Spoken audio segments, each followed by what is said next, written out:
गर्मियों की छुट्टियों में अदिति और उसका छोटा भाई आरव अपने नाना नानी के पुराने बंगलो में आए ह्यूद। वो बंगलो कुछ अलग हाई था।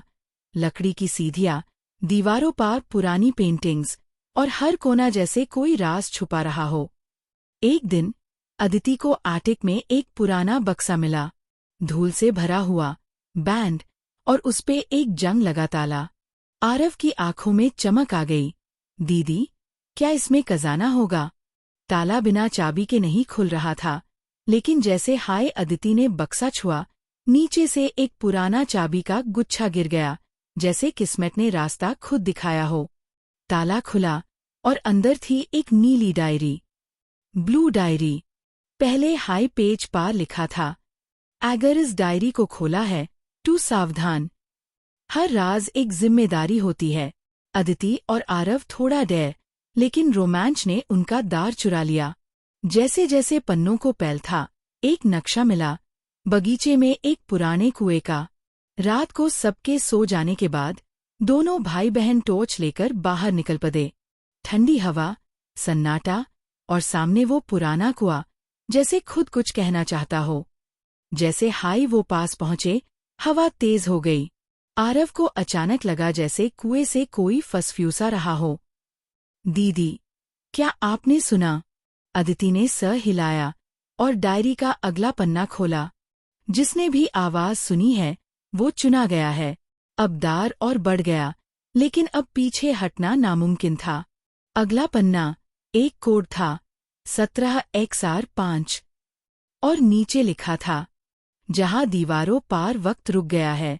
अदिति को याद आया, नाना जी की लाइब्रेरी में एक घड़ी थी, जो सालों से 5 बजे पार रुकी हुई थी। दोनों लाइब्रेरी पहुंचे।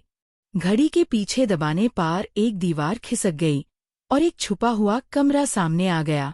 कमरे के अंदर किताबें थी और एक टेबल पार राखी थी वही ब्लू डायरी, लेकिन ये ज्यादा मोटी थी और उसपे खून के धब्बे द। अदिति ने कांपते हाथों से उससे खोला। साल 1955 ही ये बंगलो एक साइंटिस्ट का था, जो इंसानों के दिमाग से खेलता था। वो लॉगऑन की यादें चुराकर उन्हें कंट्रोल करता था। उसके सारे प्रयोग इस डायरी में लिखे हैं, और अगर तुम ये पढ़ रहे हो तो अगला निशाना तुम्हारी यादें हैं। तभी दरवाजा बैन हो गया और कमरे में अंधेरा छा गया। दीवार से एक गूंजती हुई आवाज आई, क्या तुम अपने सच का सामना कर सकते हो? आरव डर के मारे कांप रहा था, लेकिन अदिति ने हिम्मत नहीं हारी। हम डरने नहीं, सच जानने आए हैं। उसने डायरी का आखिरी पन्ना फाड़ दिया और तभी पूरा कमरा रोशनी से भर गया। दरवाजा खुल गया। अगली सुबह सब कुछ नॉर्मल लग रहा था, लेकिन डायरी गायब थी। अदिति और आरव ने देखा, उनकी हथेली पर एक नया निशान था, ब्लू डायरी का निशान। नानी सिर्फ मुस्कुरा कर बोली, हर पीढ़ी को एक रहस्य सौंपा जाता है, अब ये तुम्हारा है। द एंड, या शायद एक नई शुरुआत। ये जानने के लिए लाइक और सब्सक्राइब करके जरूर जाए, क्योंकि अगला राज आपका इंतजार कर रहा है।